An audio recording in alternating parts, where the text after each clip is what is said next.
Please subscribe to Facetv Africa and turn the notification on. Facetv Africa, ẹ jọ̀ọ́, subscribe, hete. Face TV Muswobi. A kú dédé àsìkò yìí, gbogbo etí tí ń gbọ́ mi nílé lóko nírìn àjò ọ̀dẹ̀dùnbí. Orúkọ mi ni amòye ọ̀jọ̀gbọ́n Ibitayo Joshua. A dúpẹ́ lọ́wọ́ ọ̀gá wa ní Honorable Oyeyemi Lẹ́kùtì àti gbogbo ohun tó bẹ nílé agodo níyìí pẹ̀lú mi. Bákan náà a dúpẹ́ lọ́wọ́ Ọlọ́run ọba alárò àbí ọba tó ti ń bẹ kí bẹbẹ ó tó máa bẹ, ọba tó tún ń bẹ nígbà tí bẹbẹ ń bẹ, ọba tó tún máa bẹ nígbà tí bẹbẹ ò lè bẹ mọ́. A dúpẹ́ lọ́wọ́ Ọlọ́run. Bákan náà gẹ́gẹ́ bí ètò tí máa ń wá ní ọ̀sẹ̀ẹ̀sẹ̀, ètò ìmọ̀lúláyé ní ọ̀sẹ̀ tí ó kọjá lọ, mo sọ̀rọ̀ lórí ìkan nínú àwọn ìyá wa alájà Kaola ní ọ̀sẹ̀ tí ó kọjá lọ. Mo kàn fẹ́ kí a mọ̀ dájú pé tí mo bá mú àwọn orúkọ àwọn èèyàn wá sórí ètò tí à ń sọ̀rọ̀ ní ìgbà wọn, kì í ṣe pé fún láti dá yẹ̀yẹ́ ẹnikẹ́ni sílẹ̀ tàbí láti mú ẹnikẹ́ni rárá àtọ̀ kí a fi kẹ́kọ̀ọ́ ni, kí a lè rí ọgbọ́n dìbò nínú rẹ̀ ni. Gẹ́gẹ́ bí ètò ṣe lọ ní tí mo sọ ní ètò ìmọ̀lúláyé ní ọ̀sẹ̀ yìí, ẹni tí a fi ìrìnàjò rẹ̀ bá a fi sọ̀rọ̀ lọ́jọ́ ti tòní, ó dá lórí ìkan nínú ọ̀rẹ́ wa ni. Bẹ́ẹ̀ nìkan nínú àwọn ọ̀rẹ́ wa ni, ìkan nínú àwọn àbúrò wa ni. Òdú ni wọ́n kì í ṣe aláìmọ̀ fún olóko. Orúkọ wọn ni Ọlátayọ̀ Amokade tí gbogbo èèyàn mọ̀ sí Ìjẹ̀bú. Gẹ́gẹ́ bí ìrìnàjò ìránṣẹ́ yìí àti gẹ́gẹ́ bí nẹ́ẹ̀tì ti gbé date of birth bàbá yìí, a rí pé wọ́n bí ìránṣẹ́ yìí ní May 5th 1979. May 5th 1979 lọ bí bàbá yìí. Àní tí abẹ́lẹ̀ wo dáadáa, ẹni tí ó fi ìlànà tátà yìí tó fi hàn wọ́n, òun ni Múyìwá Adémọ́lá ní ẹni tó fi ìlànà tátà wọn ìránṣẹ́ yìí. Gẹ́gẹ́ bí a ti mọ ìránṣẹ́ yìí, comic actor and producer ni, ìyẹn Ìjẹ̀bú. Tí a bá wò dáadáa, a rí pé mo ti máa ń sọ̀rọ̀ nípa àwọn ènìyàn dáadáa nínú ìrìnàjò ìgbésí ayé wọn láti rí pé à ń rí ẹ̀kọ́ kan méjì kan ní inú rẹ̀. Àní tí a bẹ̀rẹ̀ wo ìrìnàjò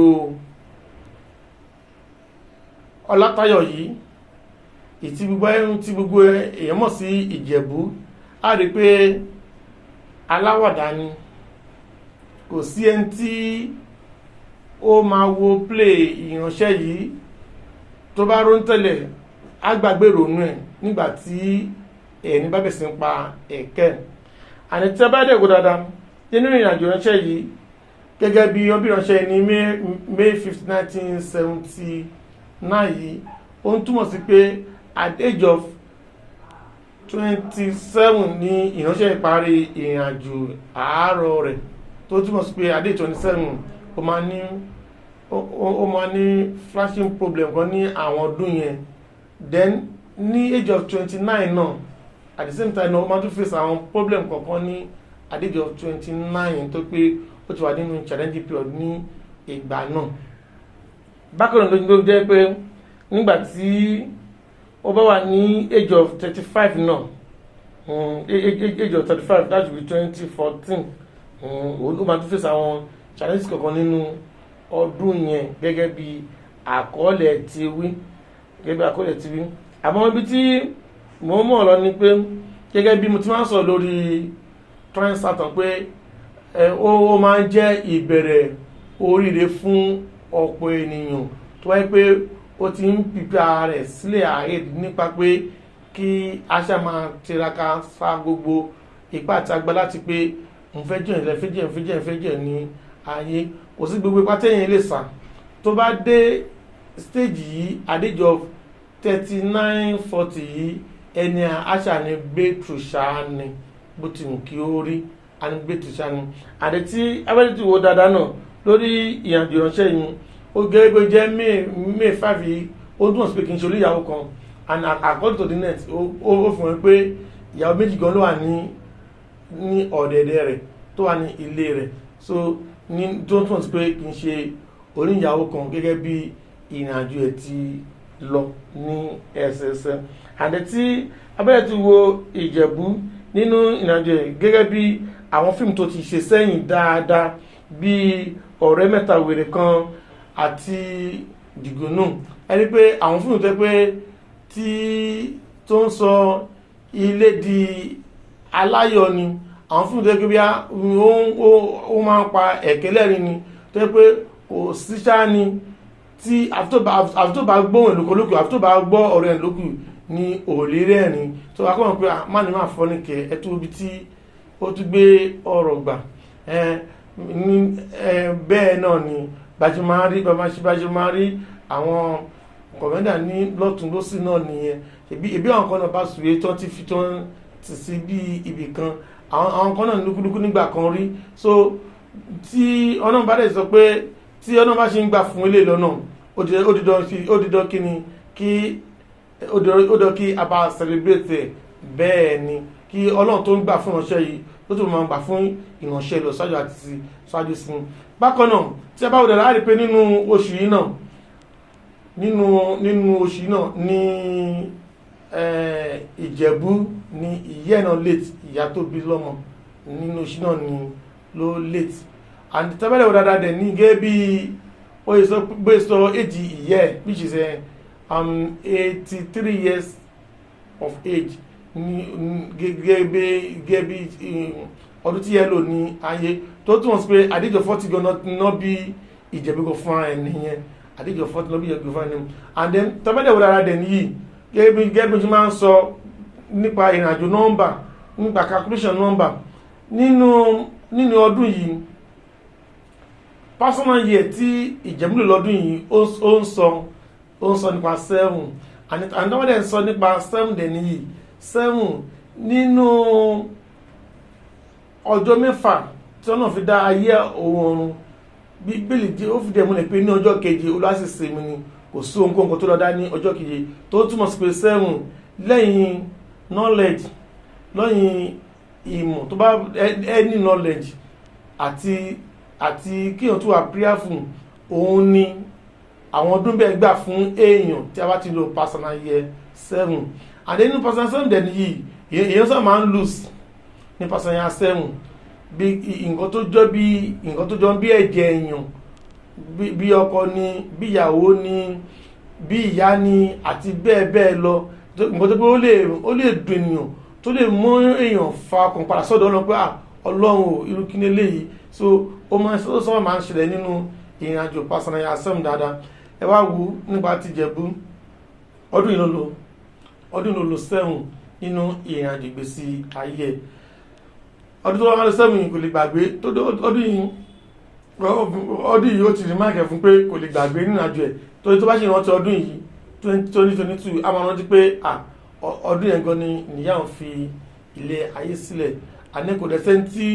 dẹ̀ sẹ́ntí ìyẹ́ lè darúgbó tó bó tún kí àwọn kò darúgbó tó bẹ́ẹ̀ ni bó tún kí àwọn kò darúgbó tó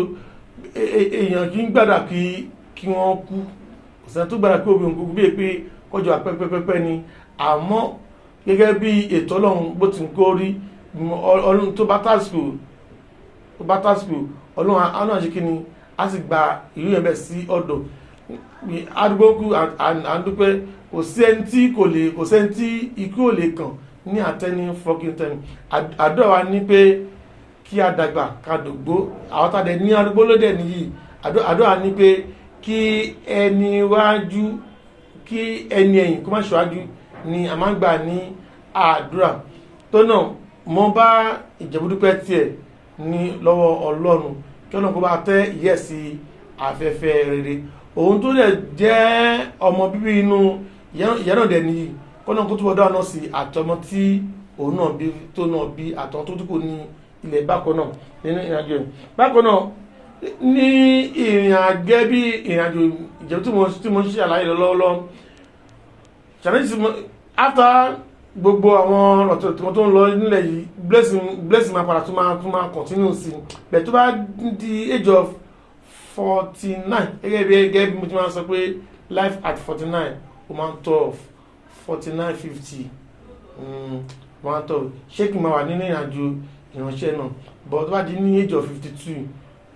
pọ̀pọ̀ bá ṣe kí ni ó máa tún enjoy ní àdéjọ 52 ó máa fortunate ní àdéjọ 52 kó dé pé ó máa tún lọ face dark area ní age of 56 to 63 but nínú ẹ̀ náà kí ní ṣe gbádùn dáadáa àdéjọ 60 kí ní ṣe gbádùn dáadáa àdéjọ 60 kó bẹ́lọ̀ dáadáa nínú ìrìnàjò yẹn pàápàá jùlọ ogun sickness àdéjọ 60 years of age yẹn kó bẹ Ọlọ́run dáadáa nínú ìrìnàjò ìgbọ́n sì bá bẹ́lọ̀ pé kí Ọlọ́run bá tó ń jọ ní gbogbo ìran bí àsọ́lẹ̀ bí ìrọ̀ṣẹ́ náà kọ́nà ṣe kìíní kọ́nà kó bá mú kúrò bẹ́ẹ̀. Bákan náà kó gbàdúrà dáadáa ní àdéjọ 72 náà torí pé ọmọ bá fẹ́ sàn Chinese kan ní R70 70 72 so wọ́n fẹ́ sàn àwọn Chinese kan nínú àwọn age yẹn náà kọ́nà kó tún bẹ́ lọ́hùn kọ́nà kó fi gbàrọ̀ lọ́hùn ní gbogbo àti wá ti ń dí àwọn age tí mo mẹ́nu báyìí kọ́nà kó tún gbà fi ìgbàrọ̀ ní lọ́rùn bó ti tó àti bí ó ti yẹ. So bí àwọn ìrìn àjò Ìjẹ̀bú bí ó ṣe lọ ní eléyìí máa ń sọ tó máa ń sọ pé a fi ń kẹ́kọ̀ọ́ ni a rí àwọn pọ́ìntì kan méjì kan múlò ní inú rẹ̀ gẹ́gẹ́ bí ìrìn àjò àwa ẹ̀dá. But kí tó máa lọ jẹ́ kí fílẹ̀ máa ṣe àlọ́ fún wa nínú oṣù yìí gẹ́gẹ́ bí dúsípìrì àti máa ń wá ní once in a month ti máa ń sọ fún wa èyí tó máa wáyé nínú oṣù yìí ó máa wáyé ní Saturday 27 ní around 18 minutes past 8 ní àárọ̀ 8:18 a.m. 8:18 a.m. Nigerian time ní 8:18 a.m. so ẹ jẹ́ ká fi sí ọkàn ẹ jẹ́ ká béèrè fún ohun kan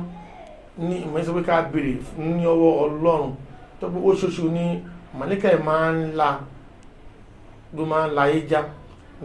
so ó rẹ̀ ní time náà nìkan náà mo ti sọ yìí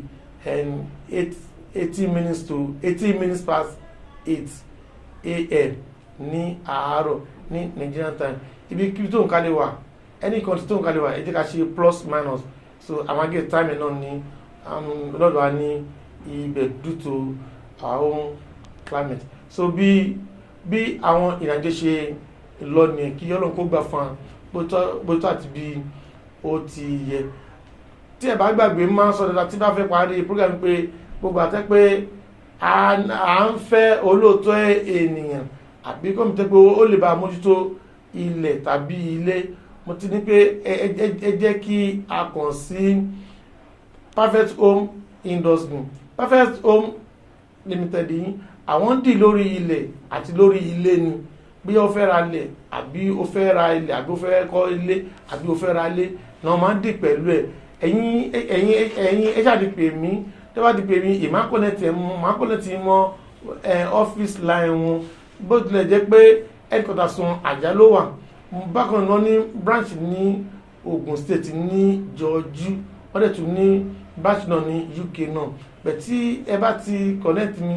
ìmákọ́lẹ́tì mọ́ ọ́fíìsì line wọn ẹ lè jọ jomitoro lórúkọ tí ẹ bá fẹ́ kí wọ́n ṣe fún yín bó tó àti bí ó ti yẹ. Bákan náà, the extortioner Joseph adult àwọn máa ń dì lórí béèyàn ṣe ń kọ̀wé béèyàn ṣe ń kàwé ni àwọn máa ń kọ́ àwọn iléèwé ẹ̀kọ́ àgbà ni àwọn máa ń dì pẹ̀lú rẹ̀, pàápàá jùlọ gbogbo tó bá fẹ́ ṣe exam maybe GC ni ẹ̀kọ́ ni gbogbo exam tó ti bá fẹ́ ṣe, so àwọn máa ń dì ní òwúrọ̀ láti upgrade bí ó tútọ́ àdìbò ti yẹ nínú ìrìn àjò ohun tí ẹ bá gbìyànjú lórí education ṣé tí àwọn ṣe ni tó. Orúkọ mi kò tí yí padà, a tún máa pàdé ní ọjọ́ mẹ́jọ ní ọ̀sẹ̀ tí ó ń bọ̀. Orúkọ mi náà ni kò tí yí padà, èmi náà ni amòye ọ̀jọ̀gbọ́n Ibitayo Joshua. A tún máa pàdé nígbà kan náà. Ire o. Please subscribe to Face TV Africa and turn the notification on. Face TV Africa, ẹ jọ̀ọ́ ẹ subscribe hete. Face TV was Swoby.